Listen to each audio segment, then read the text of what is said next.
Hi, my name is Simone Dodge. This is Joe Bennett, and we are here today with Len Gerzon to ask him a few questions for the Claw. Thanks for being here, Len. Thanks for having me, Simone and Joe. Appreciate it. Let's jump right in. So you've talked in the past about improving New Hampshire schools. What steps do you plan on taking to make this a reality, and in what ways are you looking for a change? Well, New Hampshire schools need improvements in a lot of different ways. My wife is an expert on this field, and she is in the field of advising school administrators and superintendents as to how to improve schools, so we have a lot of dinner table conversation about this kind of thing. And students learn at different levels, at different ways, and we have a lot of family conversation about personalization of education, because people are learners at different modes. And so students need to be met where they are in terms of have teachers and programs that interest them, that measure their progress and allow them to make gains and gain learning opportunities. That's one thing you have to do. The other thing is you have to, on the funding side, you have to make sure that education is a priority on a statewide basis. And by that I mean all education, but in particular public education.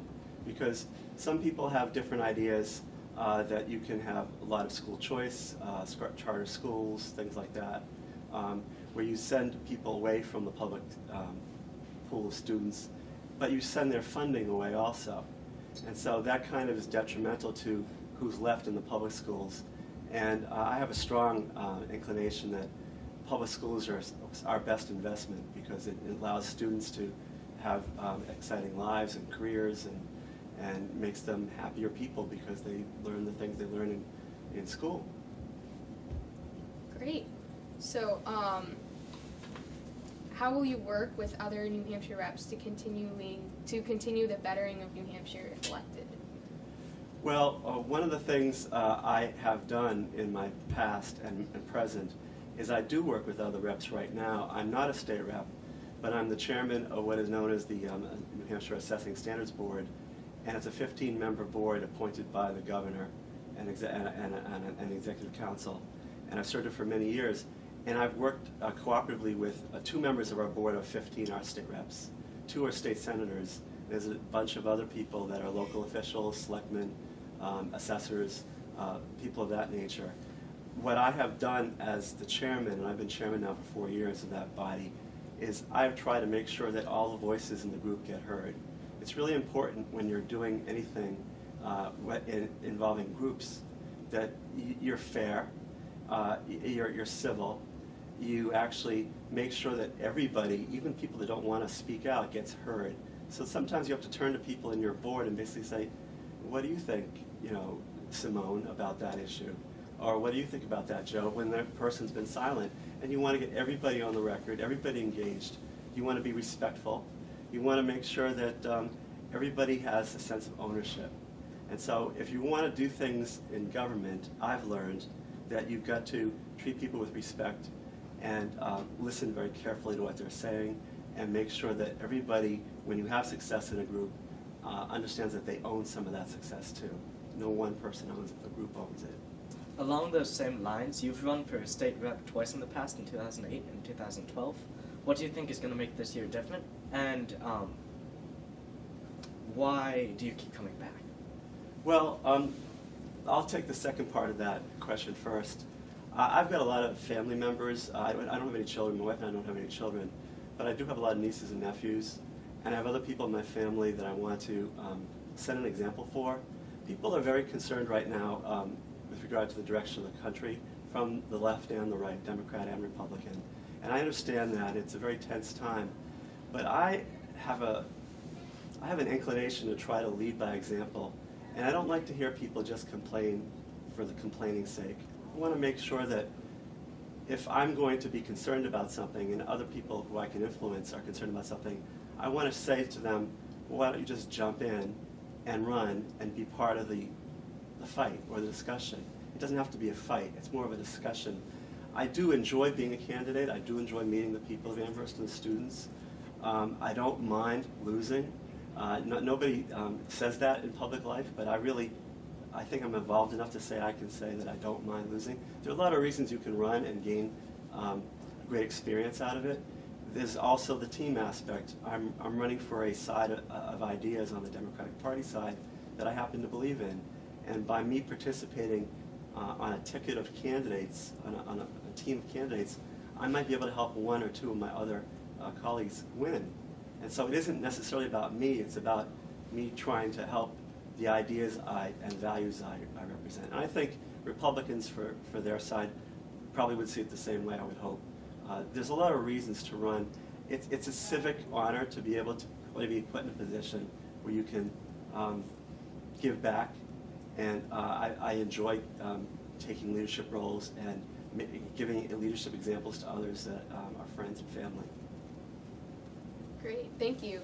So earlier you were talking about being on that board. What was it called? Assessing Standards Board. Yes. So I noticed also that you're a part of many other organizations and you volunteer a lot. So how will you pull from those experiences if elected? Well, I think they're all related. On the Assessing Standards Board, one of the things that I helped create with my team was the concept of how to define the very complicated property tax. We wanted to actually write a manual, and I did write a manual, and then I rewrote the manual in 2014, wrote the original one in 2008. And we have a mantra when we do our work to make the property tax better. And our mantra is that the property tax, should be fair, it should be equitable, it should be transparent, it should be accountable, and it should be uniform. And the uniform is very important because in property taxes you want to make sure everybody gets treated the same. But when you think about it, all of those 5 words, fair, equitable, accountable, transparent, uniform, are all the words that I think apply really well to approaching government. You've also discussed in the past making New Hampshire a friendly place for young couples to settle down. What specific changes are you hoping to make during your administration to achieve this? Well, there's a lot of things. I think we have a very high quality of life in New Hampshire. I love living in New Hampshire. I've been here since 1986. So I guess, I don't know what the math is there. It's almost 30 years. It's my 30-year anniversary, roughly. So what I am pushing most for Amherst and the citizens of Amherst and for young people in general is the idea that we don't have rail service into Boston. And it appalls me that after all this time we don't have a way for getting young people both in and out, and all people in and out of Boston for workforce, for recreation, for cultural exchange. It just doesn't make any sense. We have a very vibrant, large population. It's large enough to have a rail station or 2 in Nashua, at least 2 in Manchester, 1 at the airport, 1 in downtown, and possibly in the future 1 in Concord. So Joe and I were reviewing some of your possible policies for your administration, and you suggested that it's very important that we find compromises between Republicans and Democrats. Could you specify on that and what you have planned, assuming you gain office? Well, I think what I'm referring to when I refer to compromise, and I think when people are thinking about it, is if you follow politics right now, as I'm sure you both do, we're in an environment now where, and no one party is absolutely to blame. They're both somewhat to blame, but I'm a Democrat, and I've felt frustrated as a Democrat that we haven't had a willingness for the other party to meet us when we've had control, like the presidency, or when we had the Senate and the House federally years ago. We just had opposition. And in terms of what works in government, well, anybody would probably not argue with me that if you're going to have one group, the other side, who's supposed to be a partner, who's just going to oppose everything that you want to do because they don't want you to have any success attributed to you, that's a problem. Now, again, that's the problem. What's the solution? Well, the solution is you're just a human being. You know, one-on-one, people get together and they work on stuff. They work on policy. I work on this with my state boards. And you get to know people as people. And you begin to learn to respect one another as people. And then you can start conversations that lead to, well, we may not agree on this, we may not agree on that, but we agree on something here. Maybe we can work toward getting to the end point and get this something in the middle. Earlier, you were also talking about how you want to revitalize New Hampshire for the younger population. What makes you more in tune with the younger population, and better able to understand their issues and needs Well- than your competitors? Well, I think about that issue a lot because I just simply have. I'm a revenue guy in my taxation practice, and I see how the state of New Hampshire is choking on the fact that we are becoming a very old state. And there's a lot of problems with a state that becomes too old too fast or too old at all. And I feel as though it's a need for the vitality of the revenue side of the state of New Hampshire, let alone the quality of life. Because if you lose the young folks who want to leave, you lose the opportunities, an opportunity cost of turning people away. We're a state that's very heavily dominated on protecting the interests of old people, of people that own houses, of people that want to retire, people that frankly want to die here. And we do a good job at that. We don't really do a good job about students that want to have an education in our state college system, of students that want to have low student loan debt when they're done.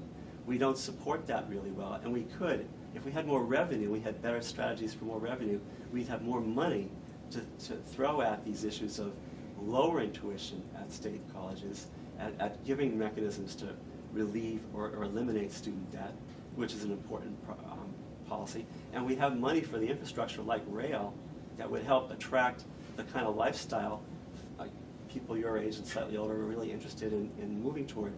My nieces and nephews tell me all the time, they say, Uncle Lenny. They basically say, you know, you bought a house in the suburbs. We like the city. And I listen to my younger nieces and nephews all the time. They gravitate toward city life like my generation never did. I listen and I understand why that's attractive. And rail and transportation brings all this together. One of the biggest issues in New Hampshire right now that both of the presidential candidates have touched upon is the opioid crisis. How would you address this? Well, it's interesting that you bring that up because I have to give that a lot of thought. I do have people in my life who have had family members with real opioid problems.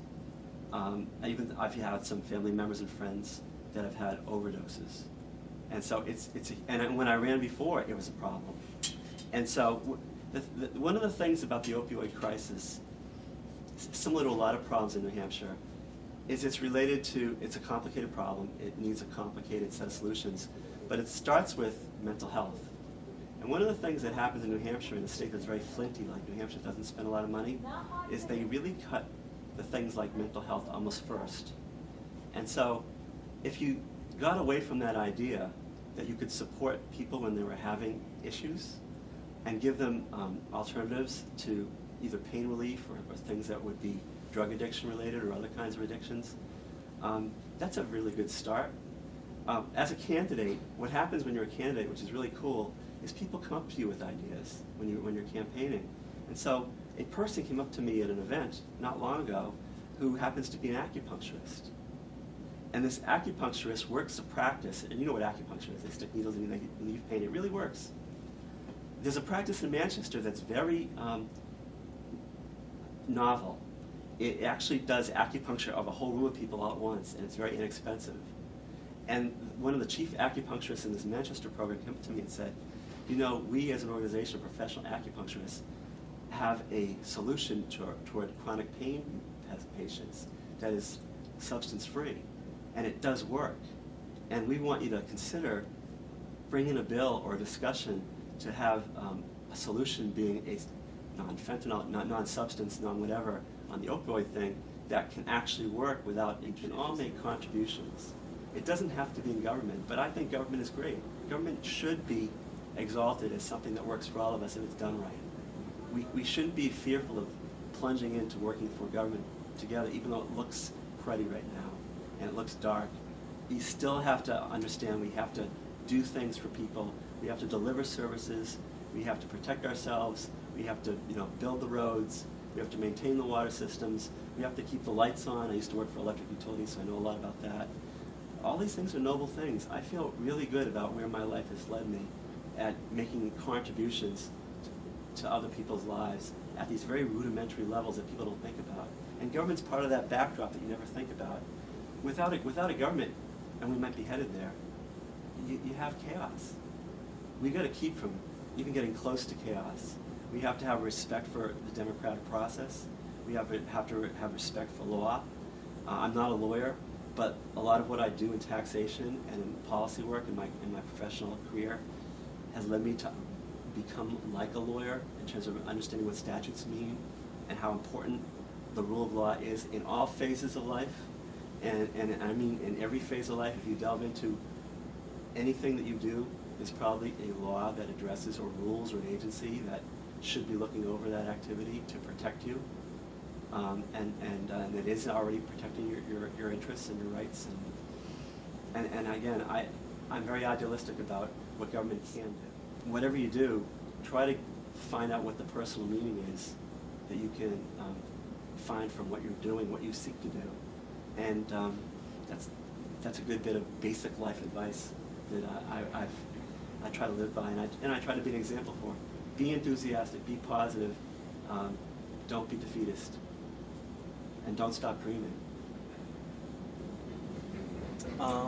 With the presidential election coming so near, there's a lot of debate about the two candidates. Do you believe that the two candidates are role models for students in New Hampshire? I think that everybody is a role model to everybody else. It's just a question of whether they're a good role model or a bad role model, and to what degree. I do think that with regard to the presidential politics, it's a very divisive issue to even talk about presidential politics right now. The people will. It all starts with you guys. It all starts with where you take this skill that you're learning how to be, adults and citizens and workers and parents and all the things you'll be in your life. It's really important stuff, and you've got to pay for it, and you have to provide all of you folks, and I was there once, we all were there once, the best opportunities.